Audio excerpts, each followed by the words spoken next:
Hello guys, so ito na nga pala ngayon yung bagong update sa rider full suspension natin.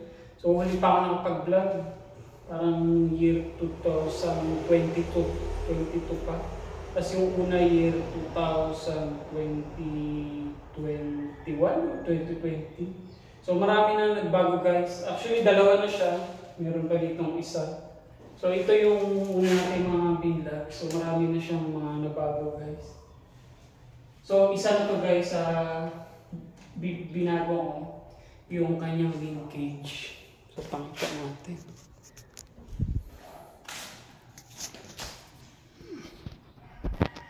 So, yan guys yung linkage niya. Yan, ito guys yung niya, yung dati niyang linkage. So, pinalitan ko siya kasi yung original niya, ito, medyo pangit yung play niya. Kaya gumawa ako ng sarili kong linkage, medyo madumi lang. So gumawa ako ng maraming karton na hinulma ko dito. Pinag-aralan ko yung yung mga lugar ng mga tornilyo, yung kanyang geometrical something Pinag-aralan ko yung play, tinry-try ko nang walang shock yung laro niya. Na kailan hindi tatama dito. Bali ito pala guys, gumaganon pala ito. Bahagyang gumaganon. So yan, hanggang sana perfect ko siya. Sobrang dami ko guys nagawang ganito. Ito guys, pakita ko sa inyo yung nagawa ko. Ay, wala na pala yung mga cartoon guys. So ito pa yung mga iba.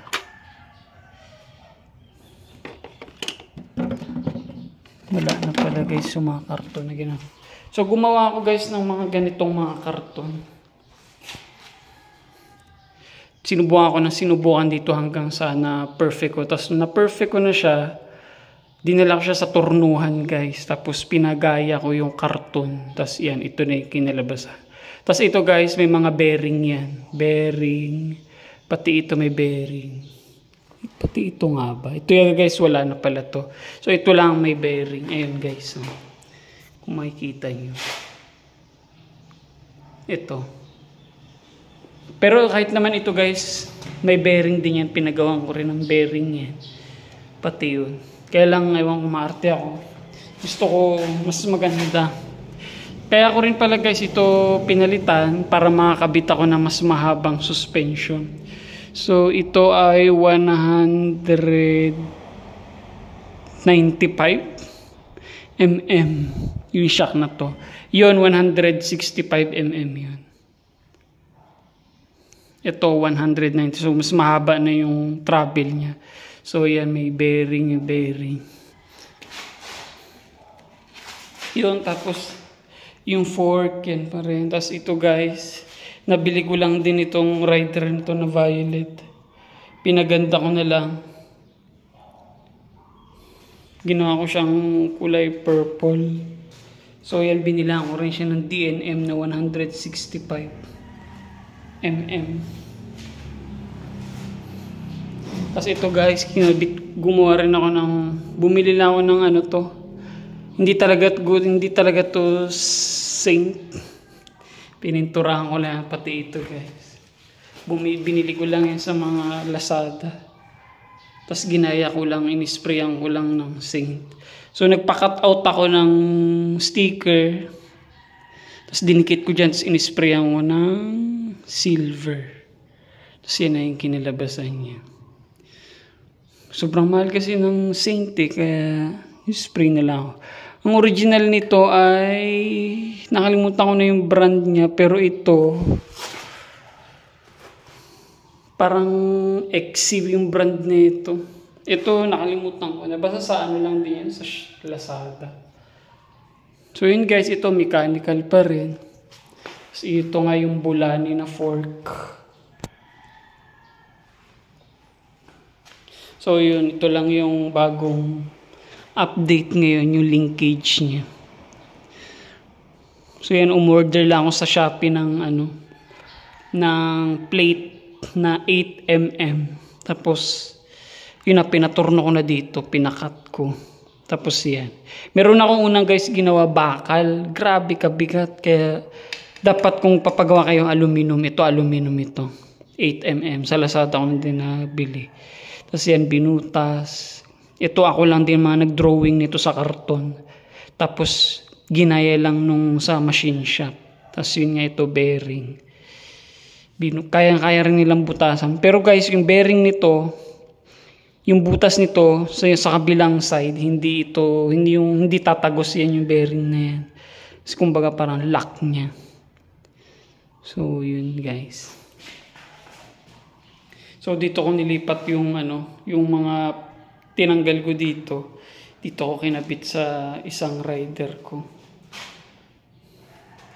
So okay naman din yung mga laro niya. Tapos dito guys, meron pa akong dalawa. Yung Intense. Ito guys, yung yellow. Yung yellow na to. B1 ito. So yan yung kanya. Yung shock nito wala yan. Mura lang yan. Nabili ko lang, lang to. Kasi ito yung original ng sa rider guys. Kinabit ko na dito. Pero maganda rin yung play nitong niya, swing arm. Flat nga lang siya.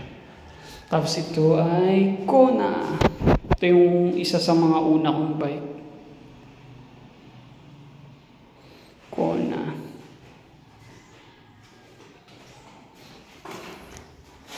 Pakita ko yung play nito guys.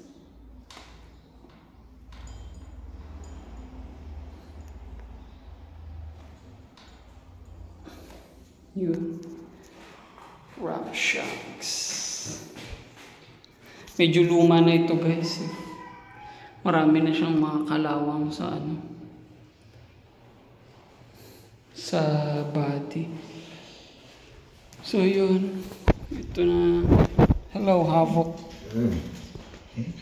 Havoc. German Shepherd nga pala to siya guys. So yan na yung dalawa kong rider.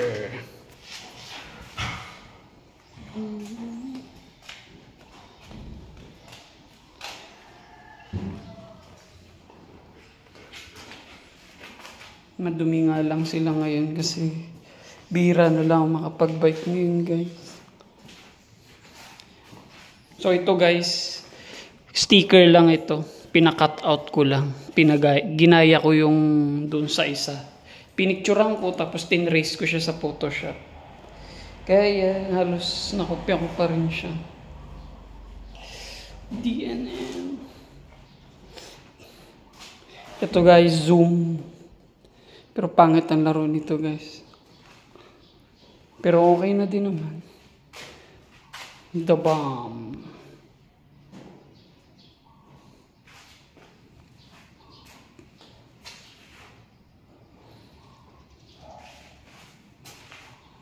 Sa mga may hilig sa rider.